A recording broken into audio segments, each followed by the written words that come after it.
It is very tiring to, walk in and clap. Yeah, welcome back to the channel, everyone, the Little Man 246 channel, as you probably know by the name of it. Since you've been gone, this has actually been my birthday. You can see that's an 18, because I am 18 now. So, what am I going to get up to? Probably the same stuff I normally do, because I'm boring. It's actually quite ironic, because I'm wearing a t-shirt that's talking about alcohol and being on the rocks, but I don't drink alcohol. I just thought it's a nice t-shirt. But anyway, obviously it's been the end of the year. Don't really need to explain that, do I? So I thought, hey, there's a lot of films I didn't get to talk about in 2019 because I didn't do barely any reviews. I did like a few at the beginning of the year, but they're not really films that I have a big passion for that came out this year. So I thought, do you know what? Let's do a top 5 films of 2019. So I guess first we'll do a few honourable mentions that didn't make the top 5.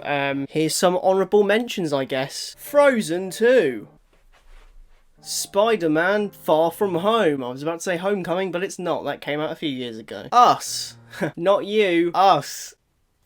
That was funny, wasn't it? Klaus, or Klaus, whichever way you want to say it, but it's got a K and they say Klaus in the film, so Klaus. Joker, Avengers Endgame. Dolomite is my name. Not my name, my name's Aaron. That's the name of the film. Haha, hilarious. And It Chapter 2. Wow, guys, can we have a round of applause for all those honourable mentions? Thank you, thank you. Woo! Yes, obviously from my honourable mentions, you can tell that I haven't seen a lot of amazing films this year. That's because in England we don't get them that fast. A few of them I had to watch on Netflix or only came out at the beginning of 2020. So I guess we'll start with number 5 on the list. So number 5 is How to Train Your Dragon: The Hidden World. I have always enjoyed the How to Train Your Dragon franchise from when it first came out in cinemas. It's one of my favourite films. The flying sequences and the characters, I thought the relationship between Toothless and Hiccup was beautiful. I really, really enjoyed it. And I think that shows once again in The Hidden World. The only weird thing about it is that the second film is named How to Train Your Dragon 2 and this one's called How to Train Your Dragon: The Hidden World. I don't know why they didn't just put a 3. Just pick a number or the little subtitle names of it. I mean, it's just confusing. I think this film's great. It's got a lot of heart, it's got a really emotional gut punch at the end. It really rounds up the trilogy in a good way. It's one of the only DreamWorks properties I think is consistent. I really appreciate it. And the animation is beautiful. It's like some of the top animation this year, and I think Disney has a lot to be scared about with DreamWorks, but then again, Trolls 2's coming out, so I don't think I need to be afraid about that, apart from all the little kids who go see it, because we all love Trolls, don't we? They're like the Minions, but they can sing. Oh god, no, they sung Despicable Me 2, didn't they?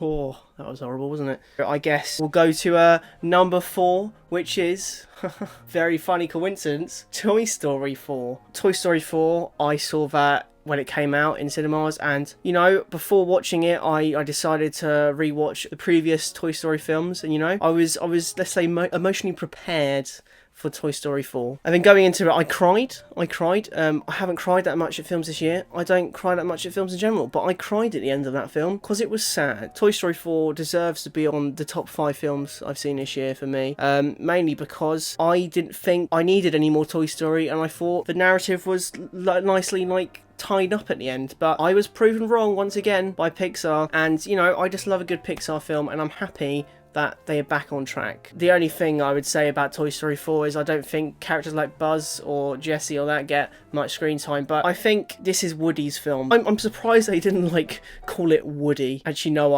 I'm not surprised. Otherwise, you can't really sell a kid's film called Woody, can you? At number 3 is Little Women. Yes. You're probably thinking, but Aaron, you are of the male gender. How can you like a film called Little Women? It's just a good film. It's definitely aimed at women because the main characters are female, and it explores a lot of challenges at being a female, which I don't know, and I can respect all the challenges you guys have. Don't know why I said you guys like there's any women watching my videos, apart from my mum. Hi mum. But yeah, it's honestly a great film. I think everybody does a great job in it. The main props I'll give to the film is that they made all the characters feel real, and the relationships felt natural, and they were very believable, and they got the right people for it. Even Emma Watson who I'm not the biggest fan of, was quite good in it. She did well with her role, and everybody else is good. Sarah, how do you say her name? Let me just try and Saoirse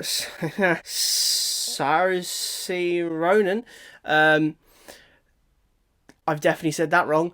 She's great as Jo, the lead character. She does a lovely job, and I also think Florence Pugh as Amy was quite good as well. Two standouts of the film, and obviously Timothée Chalamet. There we go. I can say that one right. He did a good job. He's very charming. There we go. Yeah, it's a great film. It's got great direction. The lighting was one of my favourite parts of it. How they would separate, because the whole film is like flashbacks and like it's not in chronological order. So when it's in the past, it'll be like warm colours and lighting, and then when it's in the future, or not in the future, when it's in the present, it'll be like cold lighting. And you know, I thought it was nice. Got a few little comedy bits in there, but they all are like natural comedy. You know, it's very relatable. Now we're on to the one after number 3, number 2. Now what is number 2? Aaron, tell me. Marriage Story. Oh, I watched this film on Netflix because it's not in cinemas in England. Definitely, when I saw it, it was definitely a big standout for me. I think the acting is phenomenal. Adam Driver does good. Scarlett Johansson does great. Yeah, I really liked the film. It's great. It really captures a family dynamic and a family that is going through divorce. I think the main thing I enjoy about it is you don't really pick a side. The whole film is like from these two different perspectives of the husband and the wife getting a divorce, and you get to explore and spend a lot of time with both of them equally. By the end of the film, you don't really have a side to pick. You just feel bad. Everyone needs Oscars for this film. I do think it's quite funny how Randy Newman did the score for this film, because, you know, he did Toy Story as well. So Marriage Story, Toy Story. Are they connected? No, of course they're not. But yeah, great film. Really enjoyed it. Okay, so we finally reached the big number. Well, it's actually not a very big number. It's one of the smallest numbers, in fact. Number 1. So what is number 1?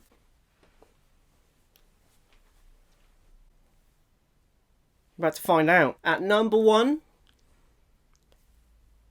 pause for dramatic effect, is... Second pause for dramatic effect, Jojo Rabbit. Wow, can we give a round of applause to Jojo Rabbit? Would you like to accept your awards for your number 1 place on my list of 2019 films? Jojo Rabbit, why is it number 1? Well, firstly, I think I'm a bit biased because Taika Waititi is one of my favourite directors. What We Do in the Shadows is one of my favourite movies. I just love his work. So Jojo Rabbit for me is the perfect combination of both drama and comedy with his heart and, you know, a little bit of laughter in it. It's just a great film. He's managed to get away with a lot of stuff in this film. A lot of people will struggle to watch this film because there is a lot of discrimination of Jewish people, which is obviously a no-no. And this film explores that, basically. The story is about Jojo, who is a boy who has been corrupted by the Nazis, essentially, and has joined the Hitler Youth Camp and stuff like that. He likes Hitler a lot, so one of the things in the film is he sees Taika Waititi, who plays Hitler very well, as an imaginary Hitler. He thinks his best mate because he thinks, oh, I look up to this guy, so he's going to help me with all the decisions I make throughout this film. And then eventually he finds out that his mother's hiding a Jewish girl in the house, and it's just, it gets great from there. The film really explores people's beliefs and thoughts of other people being corrupted and altered by horrible people. But yeah, the comedy's great in the film. Everybody's really funny. It's got a lovely message. It's my favourite film at the moment, and I think it will be for a long time, because the comedy's just hilarious, but then the heartfelt stuff is great, and it's got a lovely message, and everybody's really good in it. Scarlett Johansson's good in this film as well, again. But yeah, it's a great film. Please go see it if you can, or watch it on DVD. So I think that's all I really have to say about films in 2019.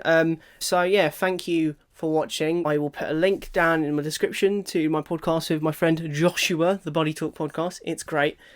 Please like and subscribe to stay notified on what new videos I'm uploading and stuff like that. Yeah, thank you for watching. Goodbye.